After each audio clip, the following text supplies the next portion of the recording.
Assalamualaikum warahmatullahi wabarakatuh. Waalaikumsalam warahmatullahi wabarakatuh. Alhamdulillahi rabbil alamin. Wassalatu wassalamu ala asyrafil anbiya'i wal mursalin Sayyidina Muhammadin wa ala alihi wa sahbihi ajma'in. Amin. Ashhadu an la ilaha illallah wa ashhadu anna Muhammadan abduhu wa rasuluh alladzi la nabiyya ba'dah. Faqala Allah ta'ala fi kitabihil karim, na'udzu billahi minasy syaithanir rajim. Bismillahirrahmanirrahim.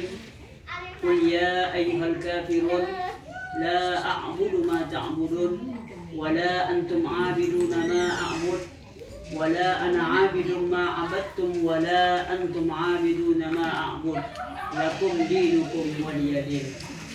Bismillahirrahmanirrahim. Ya ayyuhan nasu inna khalaqnakum min dzakari wa unsa wa ja'alnakum shu'uban wa qabaila lita'arafu. Innallaha akramakum 'indallahi atqakum. Innallaha 'alimun halim khabir. Shadaqallahul 'azim. Pertama sekali marilah kita bersama-sama mengucapkan syukur nikmat kita kepada Allah Subhanahu wa taala, yang mana dalam kesempatan ini Allah masih senantiasa memberikan kita begitu banyak nikmat, baik itu nikmat keimanan dan tentunya nikmat ketakwaan kepada Allah Subhanahu wa taala, serta tidak terlepas daripada nikmat kesehatan dan kesempatan waktu, sehingga kita dapat berkumpul di rumah yang bertuah ini dalam serangkaian acara kegiatan pengajian Wirid Yasin yang dilaksanakan oleh Majelis Taklim Al-Iman yang dirahmati oleh Allah Subhanahu wa taala. Kemudian salawat berangkaikan salam kita hadiahkan kepada junjungan kita baginda Rasulullah sallallahu alaihi wasallam. Mudah-mudahan kita semua yang berhadir pada siang hari yang berbahagia ini diberikan syafaat oleh beliau di yaumil akhir kelak nantinya. Amin ya rabbal alamin.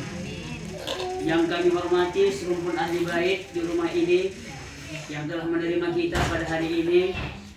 Kemudian yang kami hormati ibu-ibu jamaah Majelis Taklim Al-Iman yang dirahmati oleh Allah Subhanahu wa taala. Tidak jemu-jemunya saya mengingatkan kepada kita semua bahwasanya kehadiran kita hari ini, pertemuan kita pada hari ini adalah semata-mata mengharapkan ridho daripada Allah Subhanahu wa taala. Tentunya dengan mengharapkan ridho Allah Subhanahu wa taala, tentunya iman dan takwa kita makin bertambah di hadapan oleh Allah Subhanahu wa taala. Bagaimana supaya kita dapat menambah keimanan dan ketakwaan kita kepada Allah Subhanahu wa taala? Tentunya kita harus memperbaiki nilai-nilai ibadah kita, cara beribadah kita kepada Allah Subhanahu wa taala dengan secara berkualitas. Kalau seandainya ibadah kita itu berkualitas, insya Allah akan menerima segala apa yang menjadi amal ibadah yang kita lakukan. Kemudian nanti Allah akan memasukkan kita ke dalam surga Allah Subhanahu wa taala. Dalam kesempatan ini izinkan saya menyampaikan materi tentang kerukunan umat beragama, karena kebetulan ini adalah merupakan spesialisasi saya dari penyuluh agama Islam non-PNS pada Kementerian Agama Kota Tanjung Balai. Terkait tentang berbicara kerukunan umat beragama, kita pada hari ini tinggal di Kelurahan Tanjung Balai Kota 3. Kemudian kita tinggal di Kecamatan Tanjung Balai Utara, Provinsi Sumatera Utara, dan kita sekarang berada di Negara Kesatuan Republik Indonesia, yang mana kita ini adalah merupakan warga negara Republik Indonesia. Maka dari itu negara kita telah membuat suatu konsep dalam hal kerukunan umat beragama, yaitu yang bernama adalah konsep Tri Kerukunan. Mungkin ibu-ibu sudah pernah mendengar ini sosialisasi di masyarakat. Hanya sekedar mengingatkan bahwasanya konsep Tri Kerukunan ini adalah merupakan fondasi dasar kita dalam rangka untuk melakukan toleransi, ya, baik itu antar sesama beragama maupun antar umat beragama. Kemudian konsep yang pertama yang harus kita lakukan seperti yang saya sampaikan adalah bahwasanya Tri Kerukunan itu dibagi menjadi 3 bagian.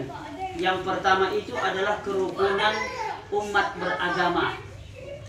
kemudian kerukunan antar umat beragama, dan yang ketiga adalah kerukunan antar umat beragama dengan pemerintah. Itulah 3 konsep daripada kerukunan yang telah disosialisasikan oleh pemerintah negara Republik Indonesia. Maka dari itu kita sebagai warga negara Indonesia yang baik, yang taat terhadap segala macam peraturan, diharapkan kita sebagai warga negara haruslah menerapkan hal-hal seperti itu. Yang pertama tadi adalah kerukunan umat beragama. Konsep daripada kerukunan umat beragama itu adalah bagaimana kita sesama orang yang beragama saling menjaga, saling bersilaturahmi, kemudian tidak ada saling keegoisan di antara kita. Istilahnya, bahasa contohnya, sesama orang Islam tak bolehlah gontok-gontokan, tak bolehlah jolek-jolekan. Pokoknya yang tak bagus-bagus itu jangan kita lakukan. Apalagi terkait tentang masalah perbedaan pendapat atau perbedaan hukum tentang di kalangan umat beragama Islam. Salah satunya yang menjadi viral pada saat ini adalah tentang perselisihan antara mazhab. Ada yang mazhab Syafi'i, ada mazhab Maliki, ada mazhab Hanafi, kemudian ada satu lagi namanya mazhab Hambali. Keempat ini adalah merupakan memang betul-betul mazhab yang saat ini sedang berada di negara kita. Jadi maka dari itu kita tinggal memilih yang mana kita suka, tapi pada dasarnya jangan pula campur-campur aduk. Tapi kalau memang kita menganggap kita bermazhabkan Syafi'i, laksanakan. Kalau kita bermazhab Maliki, laksanakan. Terserah mau pilih yang mana. Akan tetapi jangan pernah kita merasa diri kita yang paling benar. Kalau kita sudah memegang konsep yang A, maka peganglah konsep yang A. Kalau kita memegang konsep yang B, maka peganglah konsep yang B.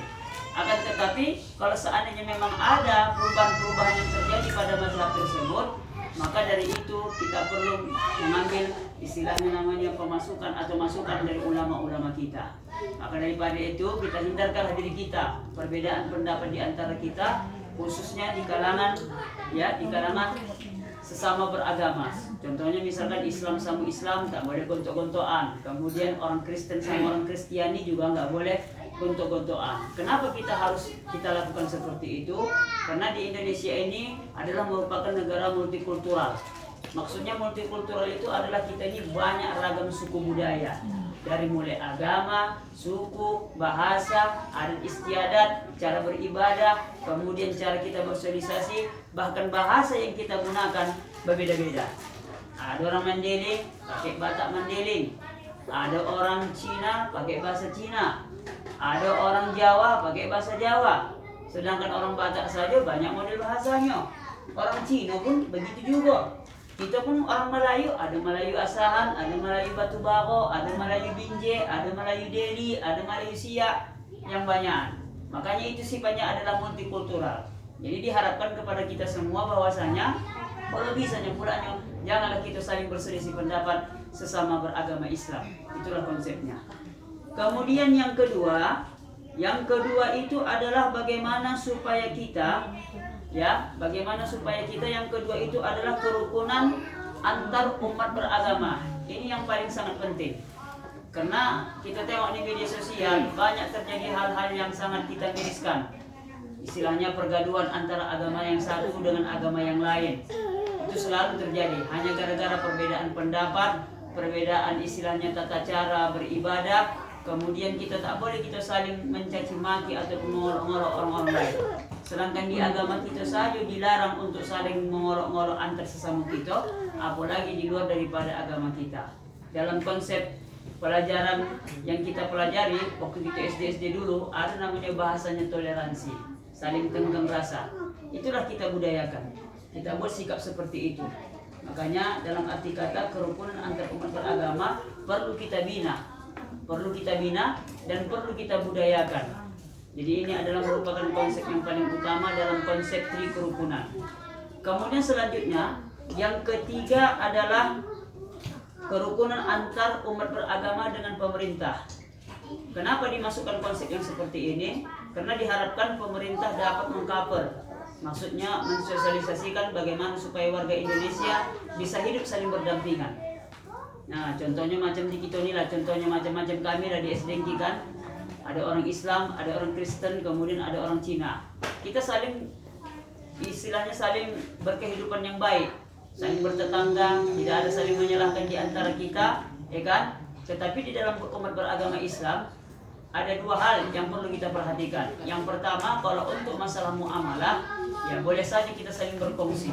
Tapi kalau untuk percaya tentang masalah akidah, jangan coba-coba. Kenapa? Karena kalau bagi umat beragama Islam, masalah keyakinan, masalah akidah itu masing-masing pribadi kepada diri sendiri.